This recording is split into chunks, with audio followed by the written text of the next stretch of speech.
Hello, everyone. This is an update on JC presented to y'all from Law and Crime Network. Let's get into it. Back against allegations that he raped a 13-year-old at one of P. Diddy's parties. His team has bombarded the courts with motions and possible defenses, now saying the lawsuit should be completely thrown out because this alleged rape doesn't fit within the statute of limitations. Jay-Z's team is also picking apart Jane Doe's filing and recent media interviews, saying her stories just don't add up and the case should be dismissed. We're taking a closer look at the allegations against Jay-Z and what defense his legal team is possibly cooking up with criminal defense attorney Serena Townsend. Let's start with the allegations. They stem from a civil lawsuit filed back in October that listed P. Diddy as a defendant. We're not entirely sure who the plaintiff is, the person filing this lawsuit. She's listed only as Jane Doe, and according to a recent ruling by the case's judge, she can actually remain anonymous as Jane Doe, at least for now. So when Jane Doe filed this lawsuit, she publicly named Sean Combs, who of course is P. Diddy. He was already facing a slew of civil lawsuits at the time, and then there's those federal charges, all surrounding allegations that he was part of a decades-long sex trafficking ring. Jane Doe laid out the details of her assault in her original filing, which we'll get to in a minute. But first, we have to note, at the time she filed this lawsuit, P. Diddy was name-dropped in the suit, but Jay-Z was not.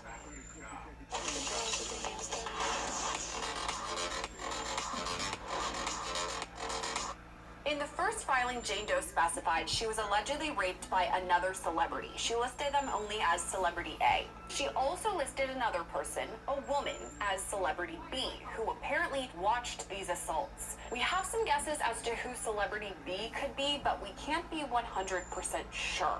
We do know, though, who Celebrity A is, and it's apparently Jay-Z. Jane Doe amended her filing late last year to replace Celebrity A with the name Sean Carter, who you probably know as Jay-Z.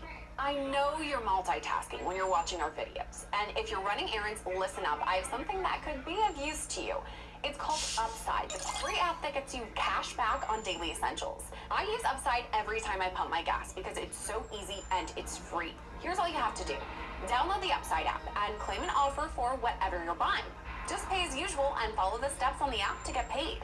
To find out how much you could earn, click the link in the description to download Upside, or scan the QR code on your screen and use our promo code LCNews to get an extra 25 cents back on every gallon on your first tank of gas. So here are her accusations. The assault apparently happened in September of 2000 when Jane Doe was 13 years old and she met Diddy's limo driver outside of the MTV Video Music Awards.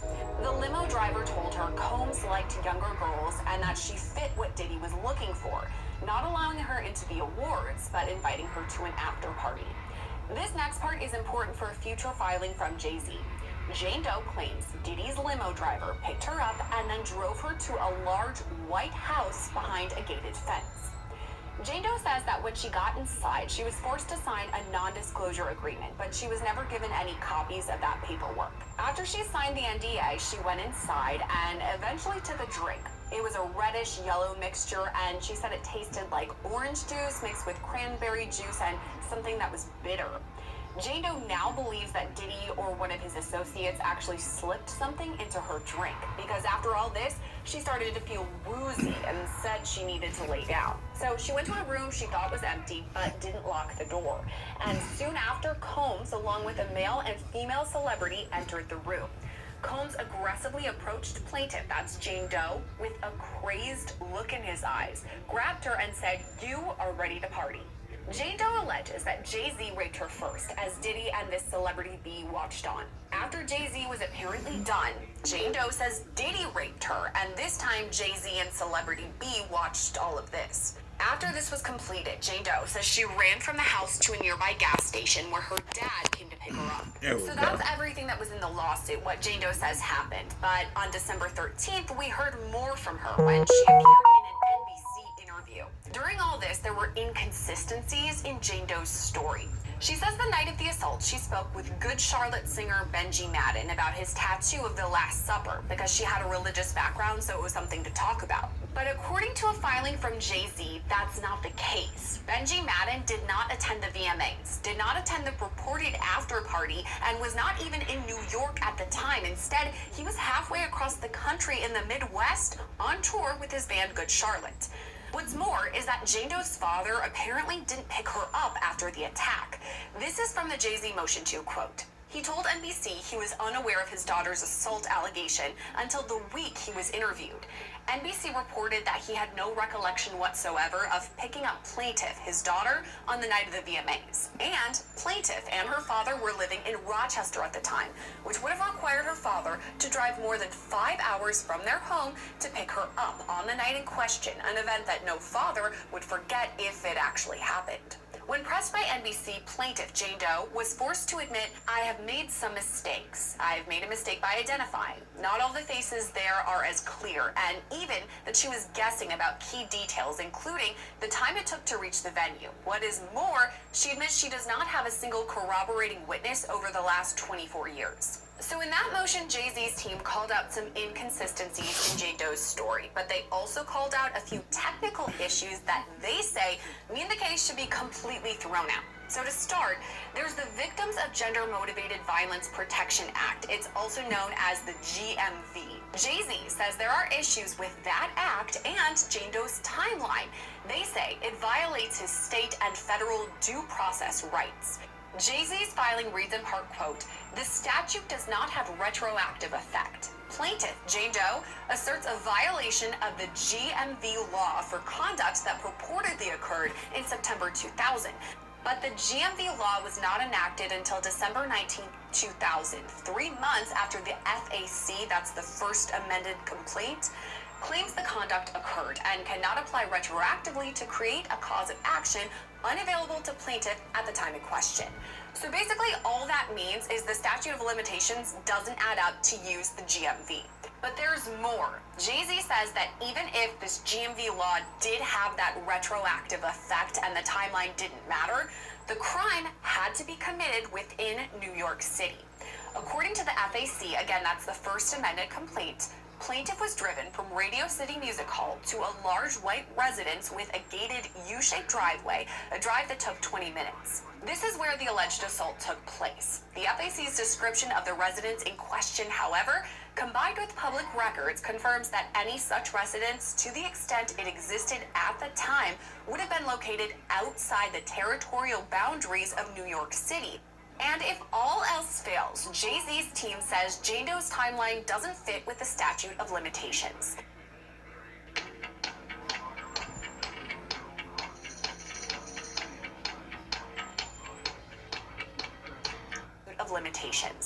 The FAC alleges the conduct occurred 20 plus years ago, well outside the VA's statute of limitations.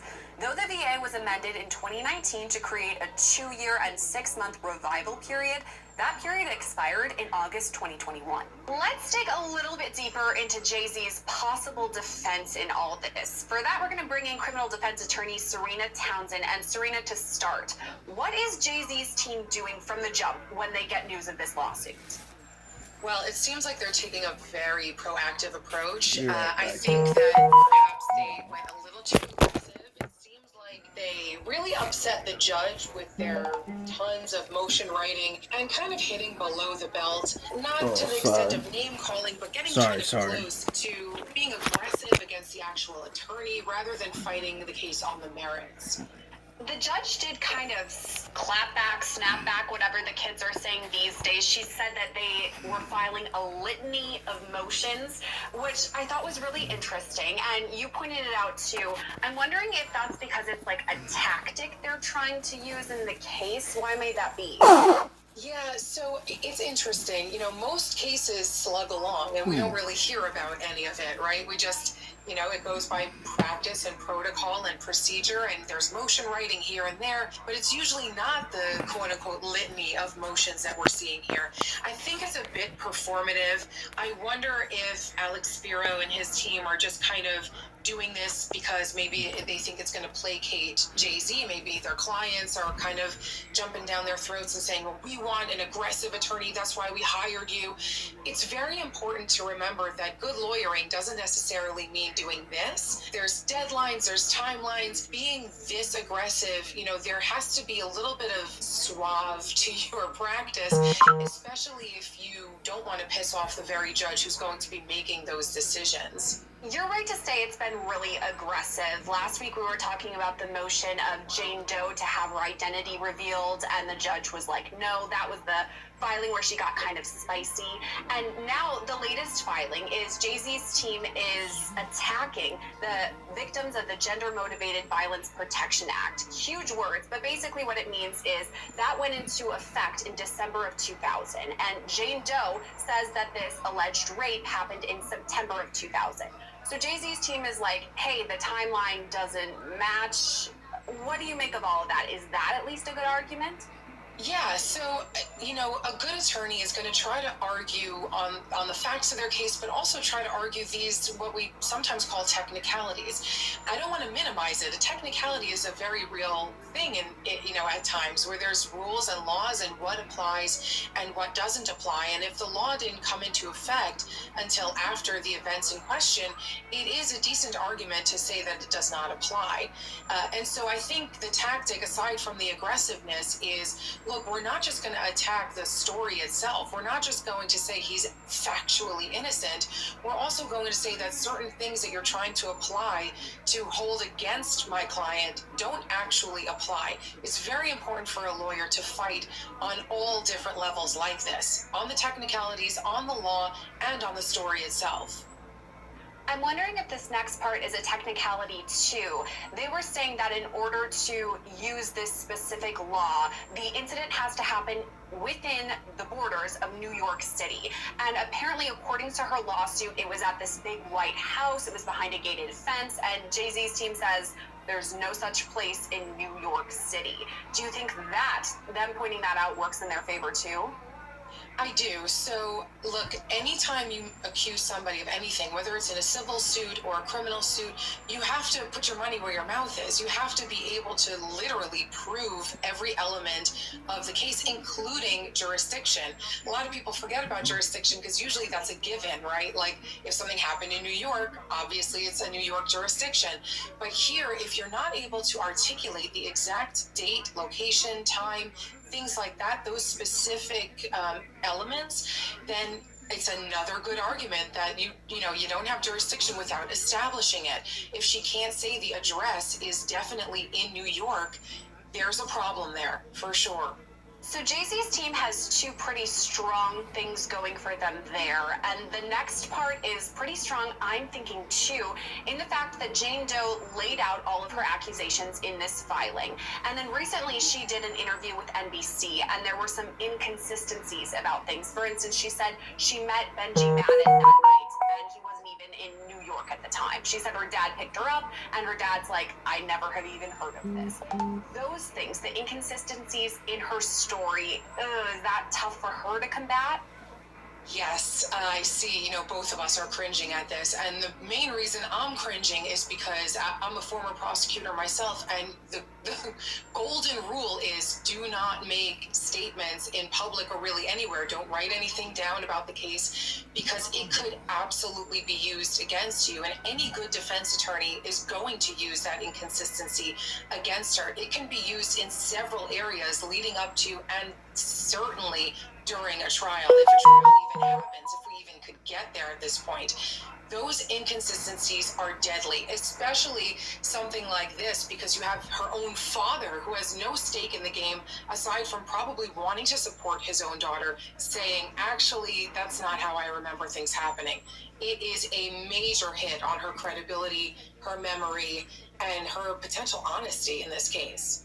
Not to say that what Jane Doe is going through didn't happen. I mean, obviously this happened way back in 2000. That's tough going into your memory bank, and it's trauma. So not to put that aside, but basically what you just laid out, the facts that those two stories don't match up, I know that makes it tough. But is that something that hurts team would bring forward, Tony Busby's representing her, do you think he would talk about the fact that this is a traumatic incident and that may be why her... 3, 2, 1, article!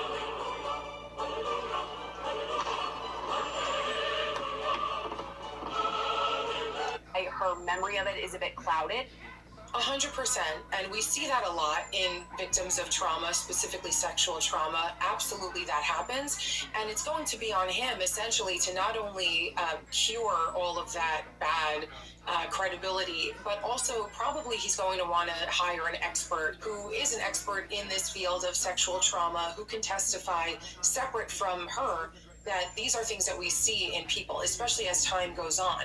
The issue, though, is even, and it's very unfortunate for victims of trauma because we see this happen in trials a lot, which is there is an explanation for, the cloudy memory. There is an explanation a lot of times, even if it did happen, for the inability to give those details. But the bottom line is a jury has to be able to trust the person and the details. And so if the details aren't coming or they're contradicted, then even if it did happen, it's unfortunately a very big blow to her and her case. So that's going to have to play out. We'll have to see how that works, whether a jury is going to be okay with that or not. Since Jane Doe's initial filing, we have learned more information. From that interview, of course, and then the fact that she amended her filing. So to start, the person who we now know as Sean Carter, Jay-Z, was listed as Celebrity A. We don't know their name. And then in December, she comes out and puts his name in it and attaches him to this allegation that he raped her when she was 13 years old. Why do you think that is, that she had the change of heart? At first, he's just Celebrity A, this random celebrity, and now it's Sean Carter, Jay-Z. I'm not sure why that happened, to be honest with you. It's possible that at first she was scared to name him. As you can see, she's not at this point being named. And it's, possible that that was a tactic taken, like, all right, I'm not going to name him this way, maybe I won't be named. And it is a very scary thing for an accuser to be named, especially when it's against somebody who's very famous. Perhaps now that kind of everything has come out, I'm sure she still has that fear, but it's less of a strategy because it's already out there anyway. And so you might as well kind of attach a name to the filing at this point. Talking about Jane Doe keeping her name quiet, that's something that Jay-Z's team was calling for. They said, we want to know who this person is, filing the motion, and the judge said, no, at least not for now. So you're Jane Doe for now, but I could change my mind. Do you think the judge will change her mind, that eventually we will learn Jane Doe's real identity? I do think so. There's a very sensitive balance that a judge has to take in this kind of case in particular. Like I said, the sensitivity of a sex crime happening versus, a celebrity. So there's all sorts of possible ways that she could be targeted, either blackmailed or in physical danger. So you must protect somebody in that situation. However, on balance, a person has the right to know who their accuser is. There's a confrontation clause. You have the right to confront your accuser. You have the right to cross-examine your accuser. You have a right to defend yourself. And so there is this balance that we have in the law of protecting sexual assault victims, but also allowing people who are accused to know who their accuser is so that they could defend themselves. So therefore, I think the judge made the right call here and saying, look, for now, there's no immediate need to identify her, and let's keep protecting her. But at some point, if you're going to make that accusation, you're going to have to be named and known. Yeah, so unfortunately. that he has the right to defend himself against you. That part makes sense to me, because how could Jay-Z's team prepare if they don't 100% know who this person is? Like you said, if they could cross-examine her and they're not sure which person she may be, he may not even remember her. I know that is really important. Do you think that right now, the interim, when we still don't know Jane Doe's name, is that a hit for the defense that they can't prepare specifics? Yeah, look, it's when you have either depositions or a trial or really any defense to prepare for, there is a ton of work that goes on behind the scenes. We may see sound bites, we may see quotes in the media or in newspapers, but there is oftentimes not just one, but a team of people really trying very hard, working very hard to prepare a defense. And it takes a lot to do that, especially knowing who your accuser is. Look, imagine she didn't make that statement about the Maddens and speak speaking to them on such and such date, then how would the defense have known, like, hey, now this Benji Madden fella could be one of our witnesses, and reach out to him and prepare him for his testimony. There's a whole bunch of people that they may want to contact, a whole bunch of prep work that they have to do to defend themselves, but without knowing the who and the what and the where and the when, it's almost impossible to do that. At some point, the judge is going to have to throw them a bone. And dang it. Where are you going? Impossible to do that. There we At go. some point, the judge is going to have to throw them a bone and give her Right. identity to them. We've been talking a lot about the Jay-Z side of things in this lawsuit, but we have to remember the first person listed was P. Diddy, and it's honestly hard to keep track of how many civil lawsuits he has against him at this point. I mean, there's quite a few accusations against him, but just this one for Jay-Z, and I'm wondering if it's possible more suits could be filed against Jay-Z now that his name is out there and Jane Doe kind of broke the ice. Gotta get my man. We see this happen a lot. Even at some point, there was only one against P. Diddy, right? There's always only one at some point. A lot of times this happens, and again, it cuts both ways, right? You have people saying, well, wow, she's so brave, and this happened to me too, but I didn't think I could, have the bravery to come out, but now that she's come out, I feel supported. I feel like maybe there's an opportunity for me to get justice too, and you may see other honest accusers come out. On the other hand, critics of this would say, well, maybe it's just a money grab. Somebody is seeing that she's getting the attention and the potential for, restitution of some sort. Now all of these people are going to line up, even if it was consensual, even if it never happened, and just kind of scare him into paying them off. So this is why the law is so interesting. It's why these trials end up being so interesting, Ooh, because Lord, I didn't only mean to when get up you're in in the the screen courtroom like that. finally I are you able to apologize. really test the credibility of an accuser and the credibility of the accused. So it will have to play out, but I would not be surprised if we did see additional lawsuits coming.